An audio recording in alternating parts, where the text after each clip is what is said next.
Hello, আসসালামু আলাইকুম। কেমন আছেন সবাই? Welcome to my channel Moni mirror.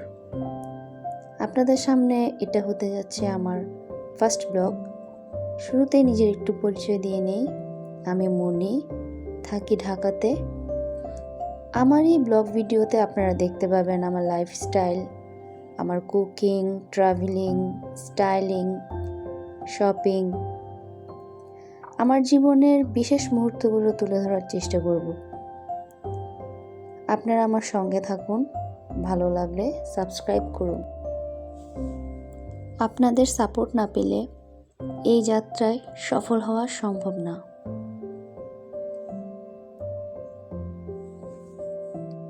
Blog করব যখন থেকে ভেবেছি, তখন থেকেই আমার ইচ্ছা ছিল একটা ভালো কাজ দিয়ে আমার এই ব্লগিং যাত্রা শুরু করব। তো অনেক ভেবে দেখলাম মানুষকে খাওয়ানোর মতো ভালো কাজের বিকল্প আর কিছু হতে পারে না। তাই ঠিক করি মাদ্রাসার বাচ্চাদেরকে রান্না করে খাওয়াবো। আর এই কাজটি সহজ এবং সুন্দরভাবে করার জন্য মনে হলো গ্রামই বেস্ট। তাই আমরা সবাই মিলে চলে গেলাম আমাদের গ্রামে। তো চলুন শুরু করি আজকের এই ব্লগ। আর হ্যাঁ, এতক্ষণ যে ফুল ও ফলের গাছগুলো দেখালাম, এগুলো আমার মায়ের হাতের লাগানো গাছ আমাদের ছাদে। আমাদের ছাদে এমন অনেক ফুল ও ফলের গাছ আছে যা খুব কমই দেখা যায়। সবই আমার মায়ের হাতের লাগানো। আপনারা চাইলে আমি ছাদ বাগানের একটা আলাদা ভিডিও করে দিব।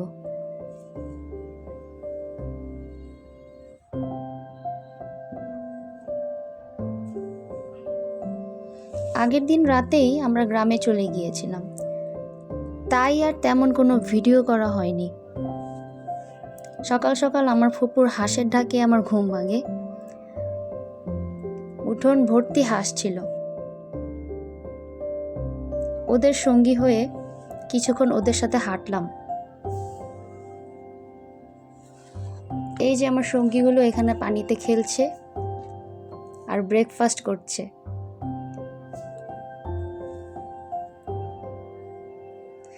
আমার সাথে কিন্তু সিয়ামও ছিল। সিয়াম হাঁসগুলোকে কাউন্ট করছিল আর বলছিল হাঁসের ব্রেকফাস্ট খাওয়া দেখে নাকি ওরও খিদে লেগে গেছে। আমরা একটু হাঁটাহাঁটি করে বাসায় চলে গিয়েছিলাম। সত্যি বলতে ঢাকা শহরে এমন সবুজ আর প্রকৃতির মাঝে ঘুরতে মন চাইলে আমাদের অনেক দূরে কোনো পার্কে কিংবা রিসোর্টে যেতে হয়। আর গ্রামে ঘর থেকে বের হলেই তার থেকে দ্বিগুণ সৌন্দর্য চোখে পড়ে।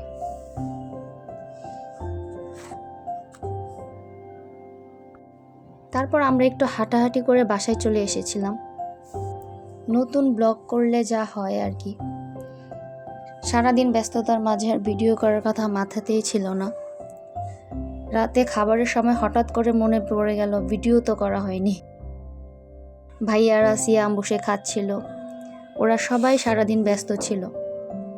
আগামীকালকে রান্নাবান্না করার যাবতীয় কাজ, বাজার করা, বাবুর্চির সাথে কথা বলা, সব কিছুই ওরা করেছে। খাওয়া দাওয়ার পর উঠানে বসে সবাই মিলে চা খাচ্ছিলাম আর কালকের প্রোগ্রামের কাজকর্ম নিয়ে কথা বলছিলাম। আর অনেক দিন পরে কাজিনদের সাথে দেখা হলে যা হয় আর কি, গল্প আড্ডা তো চলছিলই। আর এইদিকে বাবুর্চিও তার কাজ শুরু করে দিয়েছিল।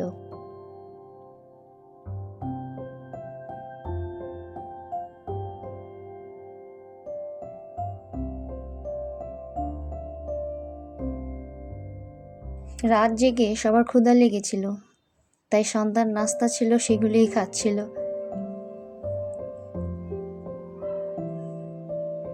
সন্ধ্যায় কিন্তু এগুলি তেমন কেউ খেতে চায়নি, কিন্তু এখন এগুলি কত মজা করে ওরা খাচ্ছে।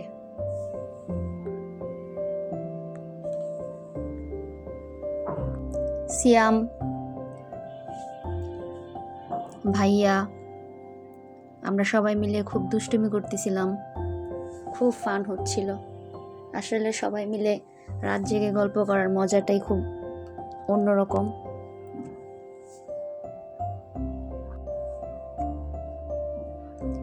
এইদিকে এই মাছগুলো রাতে বিল থেকে কে যেন ধরে নিয়ে এসে আমার মাকে গিফট করেছে। যেহেতু আমরা শহরে থাকি, গ্রামেরই টাটকা মাছ তো সবসময় পাই না, তাই যখনই আমরা গ্রামে যাই কেউ না কেউ এরকম গিফট আমাদের দিয়ে যায়। সায়ান ও আদিয়াত বিবিও সেদিন আমাদের সাথেই সজাগ ছিল। সবাই খুব ক্লান্ত ছিল। পরদিন খুব ভোর থেকেই রান্না শুরু হয়ে যায়। প্রথমে নিজেরাই রান্না করব ভেবেছিলাম, কিন্তু পরবর্তীতে আয়োজনটা বড় হয়ে যায়, তাই রিস্ক না নিয়ে বাবুর্চি দিয়েই রান্না করানো হয়। উনি আমাদের গ্রামের খুবই নামকরা বাবুর্চি। ওনার রান্না খুবই মজা হয়, খুব যত্ন নিয়েই উনি রান্নাটা করে।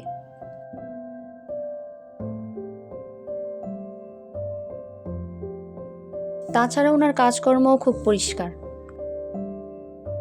একদিকে সালাদের জন্য শসা কাটা হচ্ছিল, আর এদিকে আমাদের রান্নাবান্নাও শেষ হয়ে গিয়েছিল, তখন প্যাকেট করার কাজ চলছিল।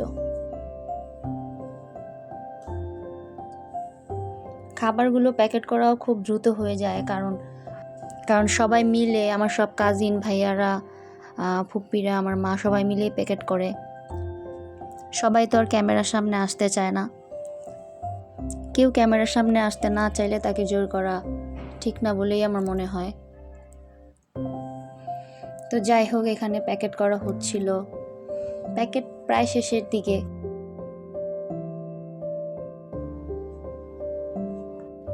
মাদ্রাসায় যাওয়ার জন্য প্যাকেটগুলো একদম রেডি হয়ে গিয়েছে।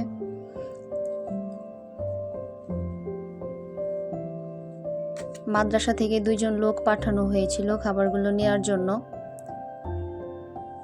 কিন্তু তাদের নিতে অসুবিধা হতে পারে ভেবে আমার ভাইয়ারা মাদ্রাসায় গিয়ে খাবারগুলো দিয়ে আসে।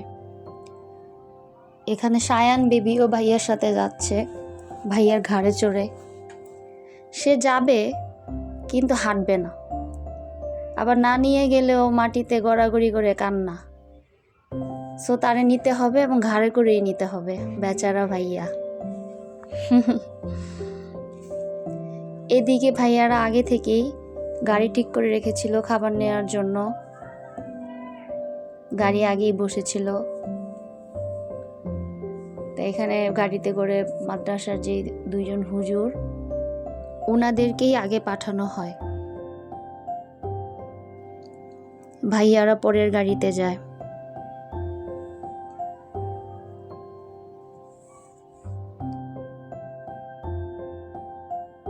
গ্রামের রাস্তাঘাটগুলো খুবই ক্লিন এবং যানজটবিহীন, দেখতে খুবই ভালো লাগে। তো ওনারা এরপর মাদ্রাসায় পৌঁছে যায়। ভাইয়ারা মাদ্রাসায় গিয়ে বাচ্চাদের সাথে বসে একসাথে খায়, ওদেরকে খাবার এগিয়ে দেয়, যে জিনিসটা দেখে আসলেই খুব ভালো লাগে। সত্যি বলতে বাচ্চাদেরকে খাওয়ানোর ইচ্ছাটা আমার হলেও বা উদ্যোগটা আমার হলেও, আমার কাছের মানুষগুলো ছাড়া এই কাজটা করা আমার পক্ষে খুবই কঠিন হতো। ওরা ছিল বলেই সব কিছু এত সহজভাবে সুন্দরভাবে শেষ হয়। তো আজকের এই ব্লগটা আমি এখানেই শেষ করব, যেহেতু আমি নতুন, ব্লগে অনেক ভুল হতে পারে, আপনারা সেটা ক্ষমা সুন্দর দৃষ্টিতে দেখবেন। সামনে চেষ্টা করব আরও ভালোভাবে করার। তো শুরু থেকে যারা ব্লগটি দেখেছেন তাদের প্রতি রইল আমার অকৃত্রিম ভালোবাসা। নেক্সট ব্লগ দেখার আমন্ত্রণ জানিয়ে আজকের মতো শেষ করলাম। সবাই ভালো থাকবেন, সুস্থ থাকবেন। আল্লাহ হাফেজ।